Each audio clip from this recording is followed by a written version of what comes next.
Venezuela, a nation blessed with immense natural resources, especially oil, has long been a focal point of both opportunity and crisis. Its turbulent political landscape and economic instability have consistently drawn the attention of the United States, which sees Venezuela as both a potential partner and a source of regional volatility.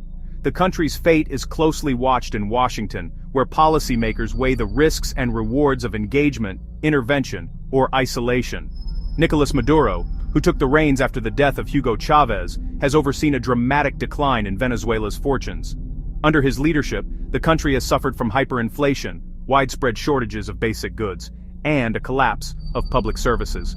Accusations of authoritarianism, human rights abuses, and the suppression of political opposition have made Maduro's regime a persistent concern for Washington, which views his government as a threat to democracy in the region. Venezuela's vast oil reserves, once the backbone of its economy, now play a complicated role in its crisis. The humanitarian disaster, marked by food insecurity, mass migration, and a crumbling healthcare system, has direct implications for U.S. interests. These issues affect global energy markets, drive waves of migrants to neighboring countries and even the U.S., and threaten the stability of the entire region.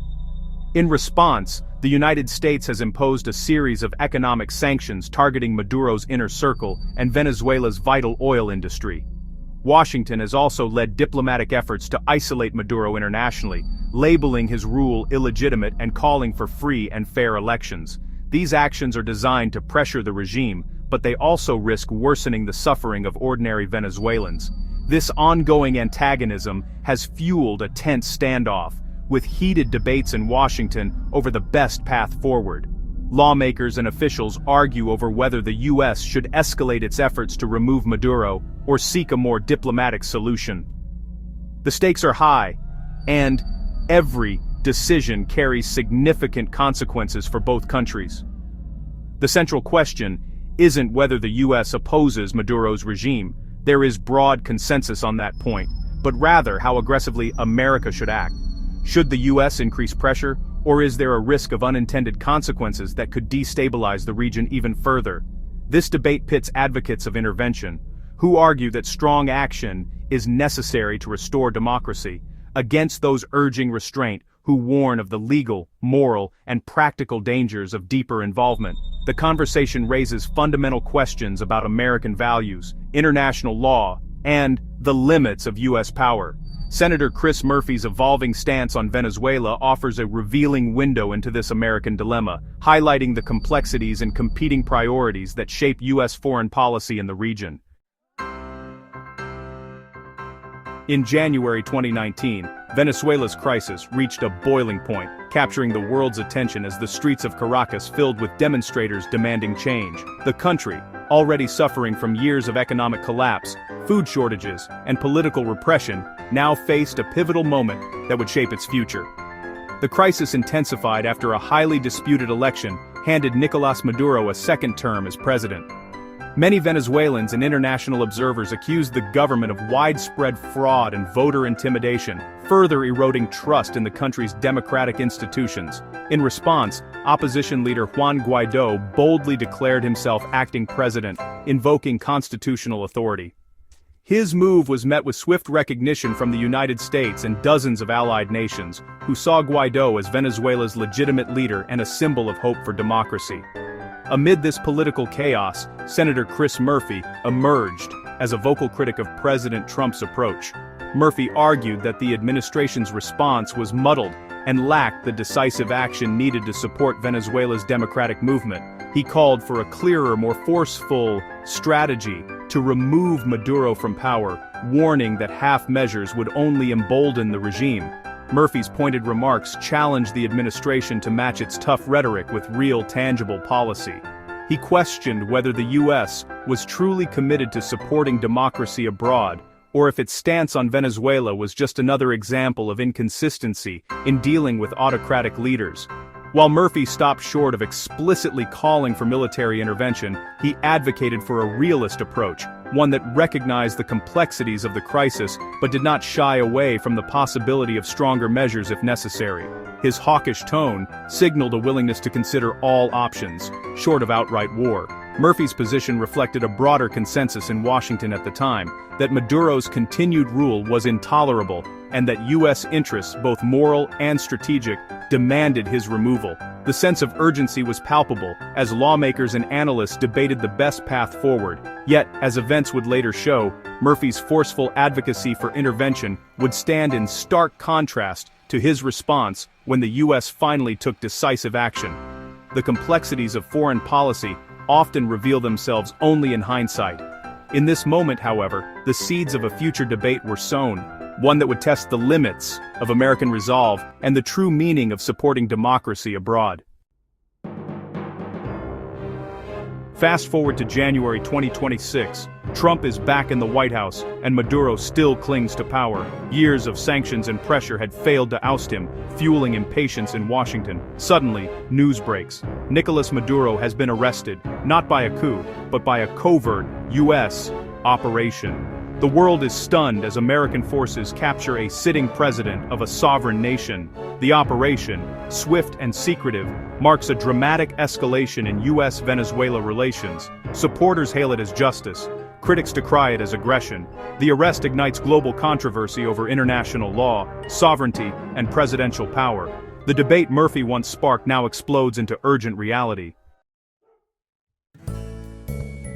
The operation to capture Maduro unfolded like a thriller, filled with high-stakes drama and meticulous planning. It was a mission that required precision and secrecy, orchestrated by some of the most skilled intelligence agents in the world. U.S. intelligence tracked him to a vessel in the Caribbean, away from his usual security. This was no ordinary surveillance. It involved advanced technology and real-time data analysis to pinpoint his exact location. Special forces, launched from the USS Iwo Jima, intercepted the ship in international waters. The operation was swift and efficient, showcasing the military's capability to execute complex missions under pressure. Maduro was taken into custody without resistance and flown directly to the U.S., bypassing any chance of rescue or intervention.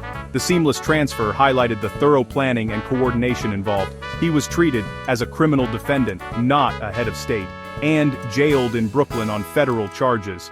This marked a significant shift in how international law and diplomacy were being navigated. The Venezuelan government, thrown into chaos, condemned the act as kidnapping and appealed to allies in the UN. The political ramifications were immediate and far-reaching. Russia, China, and Cuba denounced the operation as American imperialism. Their vocal opposition added another layer of complexity to the already tense situation. A tense, geopolitical standoff began, with Maduro's fate at its center. The world watched closely as diplomatic negotiations unfolded, each side holding firm to their stance, making the situation even more precarious.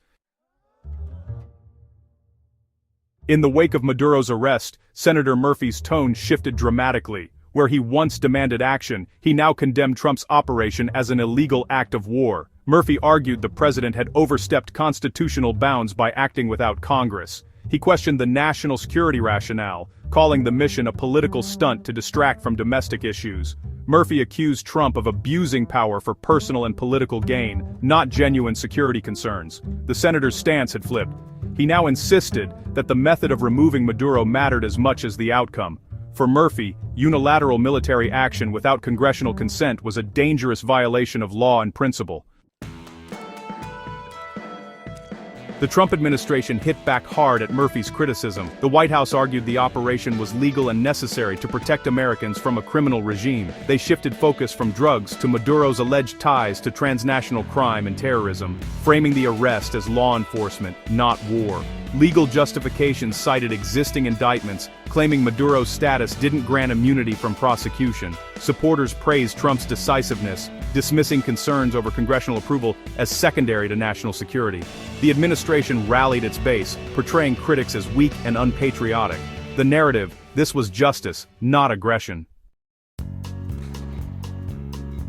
To understand Maduro's arrest, we must revisit Venezuela's long crisis. By 2019, the country was collapsing. Hyperinflation, shortages, and mass exodus. The 2018 election, widely condemned as illegitimate, triggered a constitutional showdown. Juan Guaidó declared himself interim president, backed by the US and allies, but failed to win military support. Despite protests and international pressure, Maduro's grip held, and the stalemate deepened. The opposition's momentum faded, and US sanctions intensified the suffering. The unresolved crisis festered, convincing the Trump administration that only forceful removal could end it. The seeds of 2026's dramatic intervention were planted in the failures of 2019. Juan Guaidó became the face of Venezuela's opposition in 2019, rallying support at home and abroad. His strategy hinged on public mobilization, military backing, and international pressure, but the military never defected. Over time, Guaidó's influence waned, his government symbolic, but powerless. He continued to advocate for sanctions and a united front against authoritarianism, framing Venezuela's struggle as part of a regional fight for freedom. The 2026 arrest of Maduro achieved Guaidó's goal, but not by the democratic means he envisioned. US military intervention complicated his narrative of a Venezuelan-led solution.